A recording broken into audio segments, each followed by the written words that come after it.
অনেক সময় খুব বাড়াবাড়ি করে ফেলি, অনেক সময় ছাড়াছাড়ি করে ফেলি। বরং আমাদের থাকতে হবে মাঝামাঝি। তাহলে the first and foremost reminder today in this conference hall, যে আমরা বাড়াবাড়িও করব না, ছাড়াছাড়িও করব না, আমরা মাঝামাঝি থাকব। কোথায় থাকব? জি, মাঝামাঝি। আল ওয়াসাতিয়া, যেটা শ্রেষ্ঠ এবং যেই মেথোডলজির কথা কোরআন আমাদেরকে জানিয়েছে। আমি যদি এটাকে ইংরেজি করি ওয়াসাতিয়া, তাহলে ইংরেজি দাঁড়াবে এরকম যে the balanced nature of Islam. ইসলামের যেই ভারসাম্যপূর্ণ যে নেচার, এটার নাম হচ্ছে মূলত আল ওয়াসাতিয়া।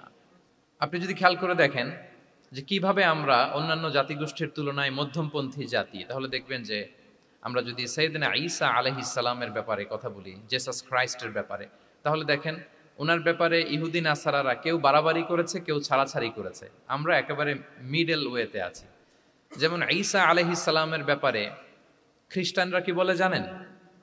তারা বলে ঈসা আলাইহিস সালাম হচ্ছে আল্লাহর সন্তান। নাউযুবিল্লাহি মিন যালিক। Jesus Christ is the son of God, গডের সন্তান। তাহলে দেখেন কতটা বাড়াবাড়ি করলো। ঈসা আলাইহিস সালামকে উঠাতে উঠাতে খোদার আসনে নিয়ে বসালো। বাড়াবাড়ি হয়ে গেল না এটা? তাহলে একদল খুব বাড়াবাড়ি করলো। এবার যদি ইহুদিদের কথা চিন্তা করি, ইহুদিরা কি বলে? ইহুদিরা একেবারে উল্টো। তারা বলে ঈসা আলাইহিস সালাম হচ্ছে ইবনু জিনা, মানে জারদ সন্তান। নাউযুবিল্লাহ। দেখেন তাদের প্রত্যেকের আকীদা শোনা মাত্রই আপনাদেরকে বলা লাগতেছে না যে নাউযুবিল্লাহ বলেন, আপনারা স্বতঃস্ফূর্তভাবেই বলতেছেন নাউযুবিল্লাহ। তার মানে একদল বাড়াবাড়ি করলো, একদল ছাড়াছাড়ি। একদল বলল তিনি আল্লাহর সন্তান বলে একেবারে আল্লাহর উপরে উঠাই ফেলছে। আরেক দল নামাতে নামাতে একেবারে পদদলিত করলো, বলল তিনি হচ্ছেন বাস্টার্ড, মানে ইবনু জিনা, জারদ সন্তান। নাউযুবিল্লাহ মিন যালিক।